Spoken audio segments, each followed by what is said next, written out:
Fala galera, continuamos aí então aos tópicos, aos direitos previstos no artigo 5º da Constituição Federal e agora falaremos sobre o direito à segurança. Dos direitos fundamentais, o direito à segurança é o que mais tem a ver com a ação do Estado na vida individual das pessoas que compõem a nação. É claro, porque segurança é algo que todos da sociedade almejam. E por isso que o ser humano passou a viver em sociedade. O ser humano lá, desde os primórdios, ele identificou que viver em conjunto, em sociedade, possibilitaria proteção de outros seres humanos e até mesmo da própria natureza. Então, quando nós passamos a viver em sociedade, um Estado democrático de direito com suas legislações, com suas leis, ele almeja o quê? A segurança de todos. Então, segurança é um princípio, é um direito básico que todos querem ter dentro de uma sociedade, dentro de um país. Veja bem aqui, ó, dentro do direito à segurança está a capacidade do Estado em punir aqueles que não respeitam as leis, além de oferecer segurança para que o indivíduo se defenda do Estado quando mesmo age em desacordo com a Constituição cidadã. O que significa isso, galera? Que o Estado, a sua máquina ali, né, o poder estatal, pode punir, deve punir o indivíduo que comete algum ato infracional, ou seja, algum ato contra a legislação.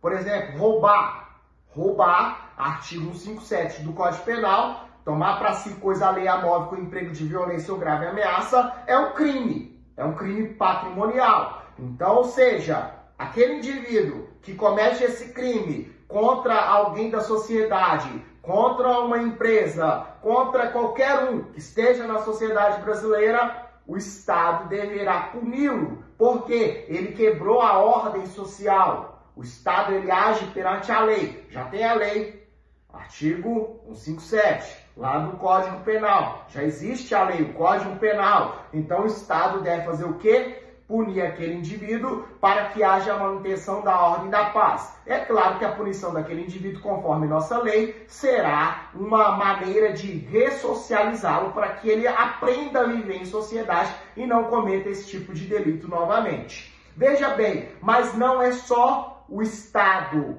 que protege um indivíduo de outro indivíduo. O próprio Estado pode proteger o cidadão que está sendo ameaçado, que está sendo violado seus direitos contra o próprio Estado. O Estado também pode ser opressor, pode ser o violador de direitos. E por isso existem mecanismos dentro da nossa própria Constituição que se chamam remédios constitucionais. Ou seja, nós estamos falando aqui sobre os direitos fundamentais, certo? Esses direitos fundamentais, eles tem, junto com eles, garantias fundamentais. E uma dessas garantias são os remédios constitucionais, que são aplicados para que o Estado não cometa violações do direito do cidadão. Ou seja, que não impeça com que o cidadão cumpra com seus direitos. Ok? Mas lembrando, galera, todos nós temos direitos, mas antes de direitos existem deveres. Se todos soubessem os seus deveres, ninguém precisaria falar na nossa sociedade brasileira que sabe seu direito, porque todo mundo cumpriria o seu dever. Isso é básico.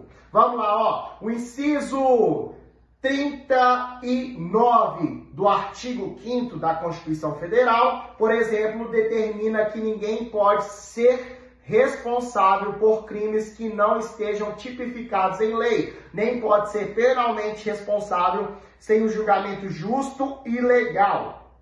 Preste atenção. Eu leio aqui para vocês o inciso 39 para que vocês não fiquem confusos com relação a esses princípios que traz o inciso 39, ó. Não há crime sem lei anterior que o defina, nem pena sem prévia combinação legal. O que significa isso? Só é crime se a lei já estipular aquele crime. Ou seja, se o indivíduo, ele cometeu um fato novo que ainda não esteja tipificado na norma brasileira, na legislação brasileira como um crime, ele não cometeu crime.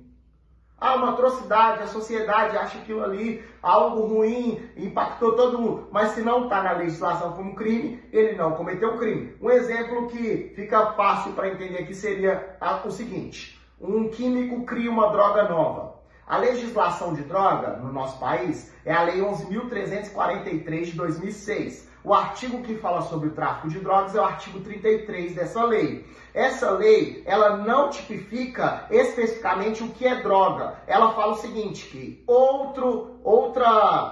não sei se lá tá assim, mas se eu não me engano outra norma tipificaria. E a norma que tipifica, que esclarece quais são essas drogas, é uma norma da Anvisa. E a Anvisa tem lá todas as drogas especificadas, escritas. Aí esse químico cria uma droga nova, tá vendendo aí, traficando. A polícia prende esse químico. Ao prender ele, sabe o que a polícia vai ter que fazer com esse indivíduo? Soltar. Por quê? É um tráfico, beleza? É tráfico. Tá lá, artigo 33. Mas o artigo 33 não tipifica o que é droga. Manda aí na portaria da Anvisa. A portaria da Anvisa está lá todas as drogas. Mas a droga que ele criou não está lá tipificada como algo ilegal para o comércio. O que a polícia vai ter que fazer com esse indivíduo? Soltar. Porque a lei não tipificou qual crime que é que ele cometeu. Depois daquilo, com certeza, a portaria da Anvisa, a Anvisa irá colocar aquela substância como uma nova droga, e aí sim ele passará a responder pelos atos. É claro também, galera, que nesse exemplo aqui que eu dei, o produto que ele produziu vai ficar com a polícia, né? Porque é algo que altera psicologicamente o indivíduo, que caracteriza como uma droga, o produto fica. O indivíduo que sairá pela porta da frente. E a outra parte aqui é nem pena sem prévia cominação legal. Ou seja, para que o indivíduo cumpra a pena, tem que estar na lei qual pena que ele terá. Então, todos os crimes, eles estão previstos as penas. O período ali que o indivíduo pode ou não estar preso, ok? Galera, ficamos por aqui nessa aula e continuamos na próxima com os direitos previstos no artigo 5º. Até mais!